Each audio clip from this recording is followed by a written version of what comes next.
Hello my guys, രാവിലെ ഒരു 12:30 bed നിന്നാണ് പോകുന്നത്. അടുക്കളയിൽ ചെന്നപ്പോൾ ഉമ്മ വല്ല ലീക്ക് വീരാന്റെ പോലെ ഇരുന്ന് ഇറച്ചോട്ട് ആ പുരിവെത്തും ചെറുക്കന്മാർ പാടത്തുനിന്ന് കണ്ട് ഗ്രൗണ്ട് ശരിയാക്കി. ഈ പ്രായത്തിൽ അല്ലെങ്കിലും വെയിലൊന്നും ഒരു പ്രശ്നം ഉണ്ടായില്ല. ആ പ്രായത്തൊക്കെ എന്ത് രസം. ഞാൻ കുറച്ചേരം അവിടെ നിന്ന് എനിക്ക് സമയം കിട്ടുമ്പോഴൊക്കെ ചില ദിവസങ്ങൾ പല്ലേക്കല്ല അകൈനിങ്ങാണ്ട് എന്റെ പെരക്കാക്കി ഞാൻ ആകെ ചെയ്ത് കൊടുക്കുന്ന ഒരു ഉപകാരം ചെയ്തു. അവിടുത്തെ ഫുഡ് വേസ്റ്റ് ആകാതെ ഒക്കെ തിന്നിർത്തു. അകൈനിങ്ങാണ്ട് മൂച്ചിമെന്ന് 3 മാങ്ങ പൊട്ടിച്ചു. നമ്മളെ മുറ്റത്തേക്ക് ചെടിമെന്ന് കുറച്ച് നാച്ചുറൽ ചീനമുളകും പൊട്ടിച്ചു. ഇതോടൊക്കെ കൂടി നമ്മൾ ഇന്നൊരു സൂപ്പർ സാധനം ഉണ്ടാക്കാൻ പോകും. മാങ്ങന്റെ ചൊണ്ണാണ് പൊട്ടിച്ചാണ് കളയാ അല്ലെ ചെറിയാണ് പോകും. എന്റെ ഇടക്കിടക്ക് എത്തിമ്പാളിയൊക്കെ പോകണ്ട. ഈ നായി എന്താ കാട്ടുന്നു നമ്മളെ മാങ്ങ അമ്മിമലിട്ടൊന്നും ചതക്കും. ഇതിന്റെ അടുത്തൊരു മിസ്റ്റേക്ക് പറ്റിയാണ്. ഫസ്റ്റ് അങ്ങനല്ല മാങ്ങ കിട്ടാൻ എടുത്തു കല്ലിപ്പെടുത്ത് കാണ്ട് അമ്മിമക്കാണ്ട് ഇടുക. അതിന് കണ്ട് പൊട്ടിച്ച ചീനളകും ഇത് നല്ലോണം മിസ്സാക്കിയാണ് ചതക്കുക. എന്നിട്ട് ആ മാങ്ങ ഇട്ടുകാണ്ട് കുറച്ചങ്ങോട്ട് ചതച്ചുകൊണ്ട് എടുക്കുക. നിങ്ങൾ മെയിൻ്റെയൊന്നും വേണ്ട, അത് വെറുതെ മെയിനാൻ വേണ്ടി കാട്ടിക്കൂട്ടാണ്. വേണ്ട ചെള്ളക്കണം. നമ്മളെ സാധനം റെഡി ആക്കി ഒരു പീസ് ഇട്ടുകാണ്ട് തൊള്ളേക്കാണ് വെച്ചാണ്ടല്ലോ നല്ല ടേസ്റ്റ് ഉണ്ട്. വെറുതെ പറയല്ല മസ്റ്റ് ട്രൈ ആയിട്ടാണ് ഉണ്ടാക്കിയ രസല്ലെങ്കിൽ ഇന്നെ തെറിയാണ് വിളിച്ചു. കുറച്ചവിടെ പാർത്ത് കളിക്കുന്ന ചെറുക്കന്മാർക്കാണ് കൊടുക്കും. എന്റെ അമ്മ എന്തെന്നെ കാട്ടിയിട്ട് വീഡിയോ കരുതി സംഭവം എന്താന്ന് വെച്ചപ്പോ ഏതോ ട്രെൻഡ് അറിയാത്ത കുടുംബക്കാരൻ പറഞ്ഞു കേട്ടോ എന്റെ വീഡിയോ ഭയങ്കര മോശമാണ്. ഉപ്പുമാരിയൊക്കെ കിട്ടിയെടുത്ത് കൊണ്ടുപോയി എന്റെ അമ്മക്ക് ഇന്നേക്കാൾ സ്നേഹമാൻ്റെ ഉപ്പും പറഞ്ഞു. കുടുംബക്കാരനോട് ഏർക്ക് വണ്ടിന്റെ ചാവി എടുത്ത് വണ്ടിയാണ് സ്റ്റാർട്ടാക്കി ഒരു ഒറ്റ വിടലും വിട്ട്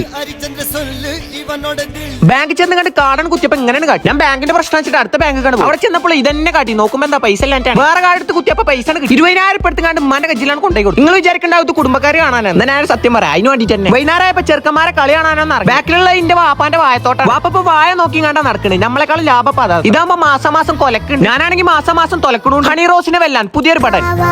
ബാക്കി നാളെ